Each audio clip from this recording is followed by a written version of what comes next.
Okay, as promised, KX80 engine. Workbench is a complete mess. I just finished doing hay in here and then changing pistons out of other bikes. So, as you can see, we've been busy. So the first thing I'm going to do is get these hoses off of here since they're just in the way at this point.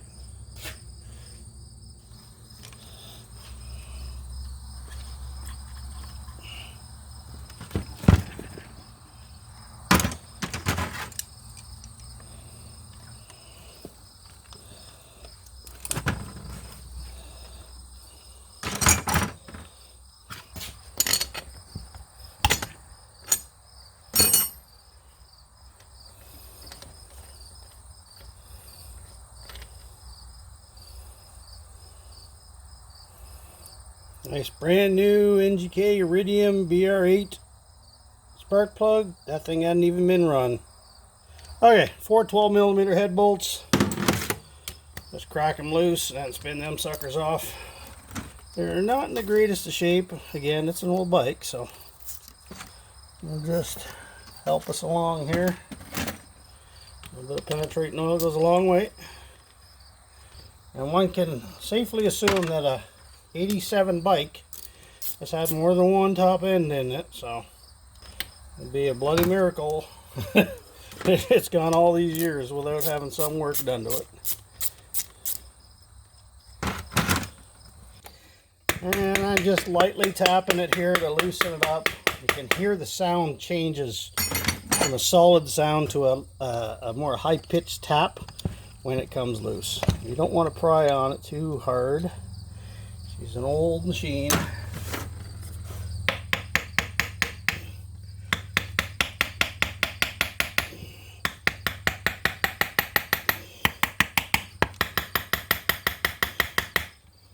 Never put a screwdriver into the actual surface. Okay, there's a little tab here that you can kind of pry on a bit. But again, even that, you want to be very gentle.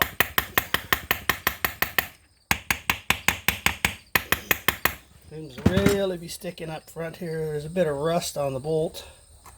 I'm just checking the gasket here to make sure it's not stuck. You can see the head's moving up and down now.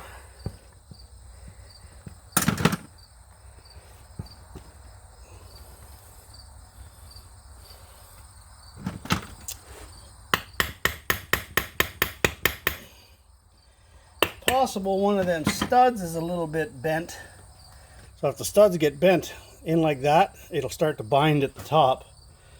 That appears to be what's going on.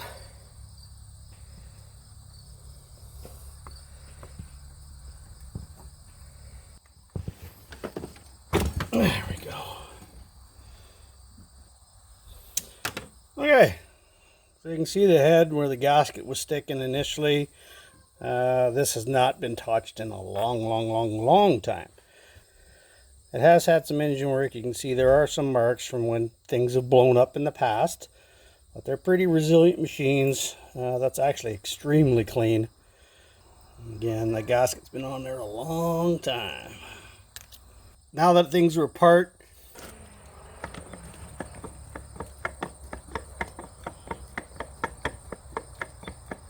you can hear that clunking really obviously now. I don't know how well it comes through on the camera. So we'll rip the cylinder off it next. Of course, one of these ones that you can't get a socket on. My favorites. Okay, 4 cylinder jug bolts are gone. Only one of these you can get at with a socket because of the way they're made. You got to use a wrench. So once they're done, tap it with a hammer and off comes the cylinder. Now you can see there is some scoring on this piston. Okay, so there's our cylinder. Again, it's an 87, so let's be frank about it. There's going to be some scoring here.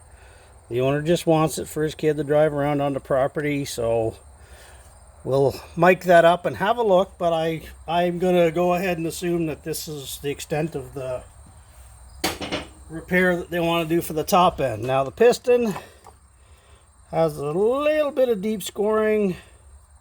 Okay, so there's a little bit better camera angle.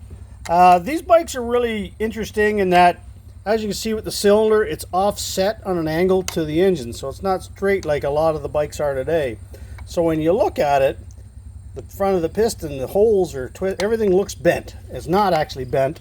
It's just that that's the way the intake is here and the exhaust is on an angle, so it's kind of a little off skew. So there is some scoring on that piston. The rings don't seem in bad shape, but if you're doing this kind of work, you're almost silly not to put a top end into a bike like this. We'll see what's out there for kits and we'll tell the owner what we're looking at. All right, the clips are put in wrong on the piston side. The gap should be opposite of the opening. They have the gap at the opening. So again, someone has pulled it apart and didn't quite put everything together the right way. Not the end of the world.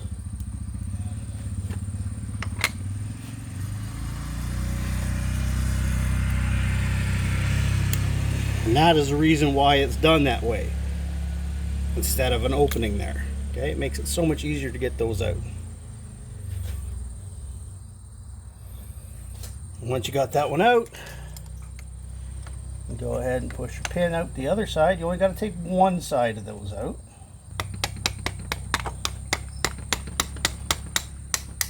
Most times you can push those out by hand. Sometimes you got to just give them a little gentle persuasion. Okay, again, some scoring. This is just old age. That's been in there a long, long time.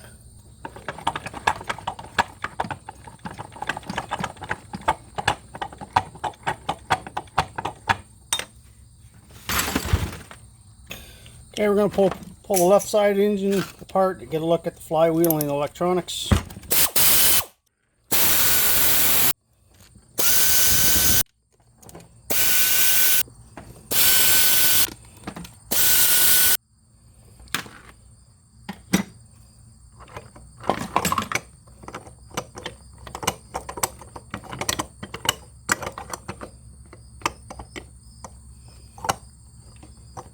Okay, so we found the source of our major clunking. Again, the crank is a little worn, but it didn't account for all that excessive clunking that we were hearing.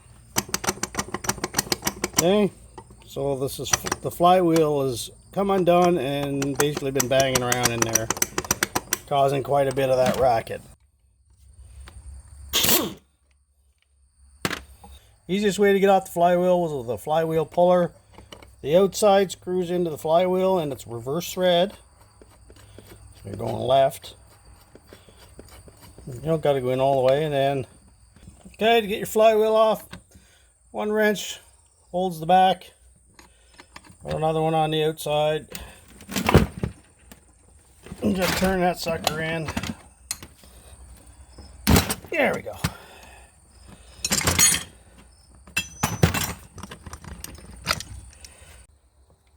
All right, so we found our major problem that was causing all the real racket, and it's actually in our flywheel, which, as you can see, the rivets have come loose and the entire hub assembly, the inner hub, is moving separately of the outside part of the magneto.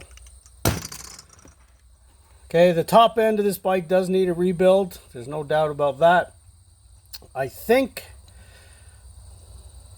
the owner, for what they're doing and the age of the bike, this thrust wear that you see, I think they're going to leave the crankshaft as it is. That would be my recommendation, because the main thing when it comes to these bikes for putting around is up and down wear. And there is a little bit, but it's very minor. So I'll see what they want to do, but there's no serious clunking going on there. The crankshaft itself doesn't seem to be an issue on the two bearings to crank to the case. So I'm not going to split this bottom end. Not at this time anyways, unless the owner wants me to, and I don't think he will. For what they're doing, again, they're just driving around on their property. Flywheel is going to be an interesting thing to find out short of a scrapyard for one of these older bikes, but we'll see what the internet provides.